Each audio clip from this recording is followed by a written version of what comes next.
Okay, disclaimer. I intended to speed this one up. There's nothing overly controversial in this picture, and I want you all to be able to see it as it is.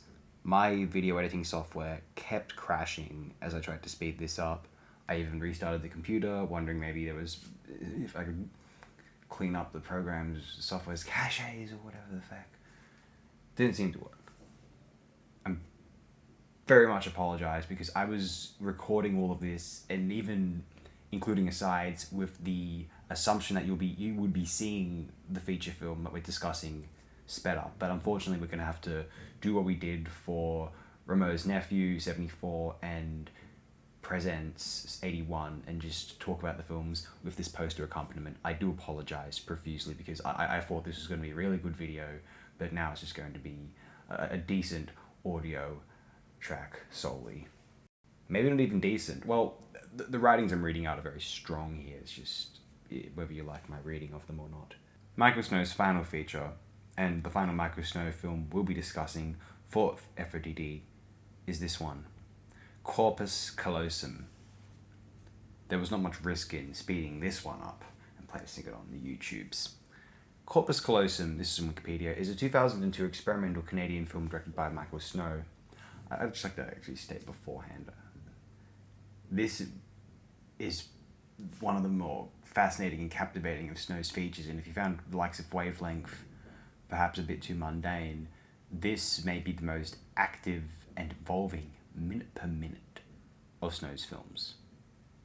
Anyway, like seriously, one of the more captivating experimental features of the 21st century is still this one. This one needs to be seen more widely because I think it would be highly celebrated in the epoch we're in right now, where in any sort of quirkiness or bizarreness or just general oddball behavior is sort of celebrated on social media as evidence of the sharers of that work of arts, that text's own idiosyncrasies. It's superficial and no one's buying it anymore, but at least the film will be getting out there and perhaps inspiring sincere, legitimate artists. Anyway, the title is a reference to the part of the brain which was once thought to have been home to the human soul, and which passes messages between the two hemispheres of the brain. Corpus callosum in the film refers to the mysterious space between illusion and reality. Won the Independent/Experimental Film and Video Award from the Los Angeles Film Critics Association Awards. Corpus callosum is said to be a digital self-appraisal of Snow's work.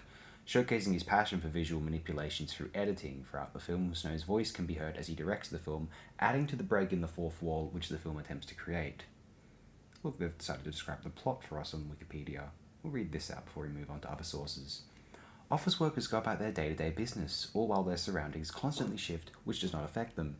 Workers' clothing changes on their bodies without them noticing. People they are conversing with disappear. At one point, office workers engaging in a meeting suddenly stick together as if drawn to one another by static electricity. Other men in the room begin to contort others' bodies, tying each other into knots with their own limbs.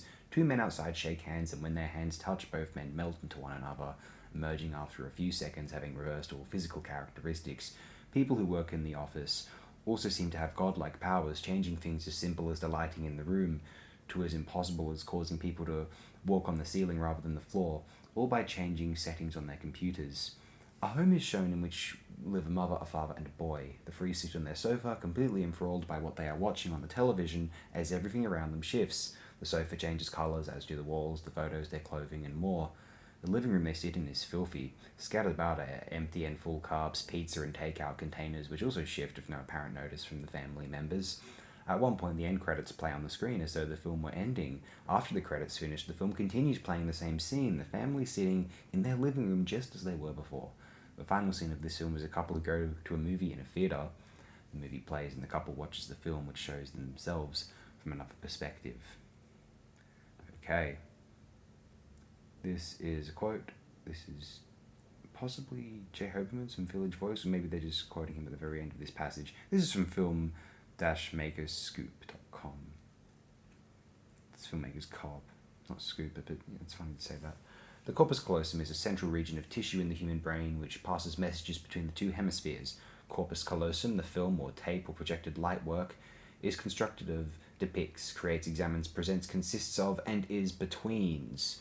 between beginning and ending, between natural and artificial, between fiction and fact, between hearing and seeing, between 1956 and 2002. It's a tragic comedy of the cinematic variables. Corpus Callosum juxtaposes or counterpoints the realism of normal metamorphosis. Two extreme examples: pregnancy, explosions, in believable, real interior spaces with impossible shape changes, some made possible with digital animation. First the camera, then we in the audience observe the observations of the real people depicted in the obviously staged situations. What we see and what they see is involved in shifting modes of belief. There seem to be, though there is no narrative, a hero and heroine. However, from scene to scene, they are different people costumed identically or altered electronically. The sound, electronic like the picture, is also a continuous metamorphosis in that, as the film's nervous system is as important to the film as the picture. Or the sound and the picture are two hemispheres joined by the artist. Corpus Callosum is resolutely artificial. It not only wants to convince, but also to be a perceived pictorial and musical phenomenon. Although shot on video and largely computer produced, Corpus Callosum is almost a self-curated retrospective of Snow's career, but with a twist. Everything in this continuity self-referential piece, some of which was shown in late 2000 as The Living Room, is stretched, squeezed, and flipped, the bodies of Snow's large cast not the least. At one point, one guy ties another in a knot. Space is a similarly malleable object. Is the camera panning, or is the image being subjected to some sort of digital taffy pull? Corpus Callosum, which is titled for the central region, by region central perhaps, of brain tissue that acts as a conduit between the two hemispheres, can be appreciated as both a naturalistic animation and an abstract Frank Tashlin comedy. It's the first movie of the new millennium to warrant both a special issue of October and a run at the Sunshine Theatre soon, I hope. And they're quoting J. Hopeman, Village Voice. Now a piece from screenslate.com. It's written by Chris Shields. Michael Snow's 2002 digital film Corpus Callosum is a whole lot of movie. First, it holds the, some might say, rare distinction of being a successful, continuously engaging experimental feature. Second, and this might have a significant bearing on the first point, it engages in cinematic trickery while also laying its artifice bare for the audience to see, or rather hear, as Snow's direction is heard on the soundtrack. Third, Corpus Callosum, as the name might hint at, gives a visual metaphoric life on screen to our minds, and more specifically to the pulsing ballet of neural blasts in our brains, which both interpret and create our realities. Snow's work uses a tracking shot of an average-looking office and constructs a seemingly endless space with it. The effect resembles the horizontally oriented work of Zbig Rybczynski and early trick films which used clever cutting to produce the impossible. Building on top of this backbone of illusory space, both specific and general, specific in its photographic reality and general in its cut-and-paste repetition, Corpus Callosum bends and shapes objects, space, and people with the speed and weightless freedom of thought. Like thoughts, however, images and ideas repeat, and the action of the video circles back around the same interior spaces, which are both seemingly nothing and everything, spaces which are in constant flux at the whim of the brain's perpetual movement.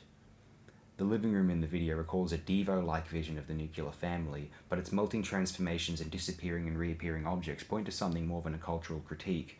The room we see is the idea of a room populated by objects which are symbols of objects. In Corpus Callosum, Snow uses the moving image medium to recreate a metaphorical vision of thought in action in all its tangential, violent, funny, and disturbing glory, and ultimately illustrates the mirror cinema can be for our minds. This potential as mirror is something inherent in its very nature as both mechanical and phantasmagorical art.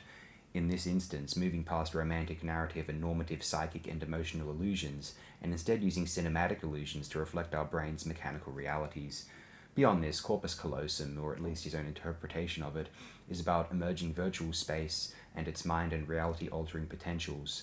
The work is filled with computer screens, and more than once the camera zooms into one of these screens, ostensibly entering into another layer of reality, a la Lynch's Worlds Within Worlds, or into a new reality altogether. Rather than making a distinction between new digital worlds and traditional cinematic spaces, Corpus Callosum seems to draw out their affinities, the video existing at crossroads of both mediums, the material nexus of thought, imagination, passivity, will, desire, and dread.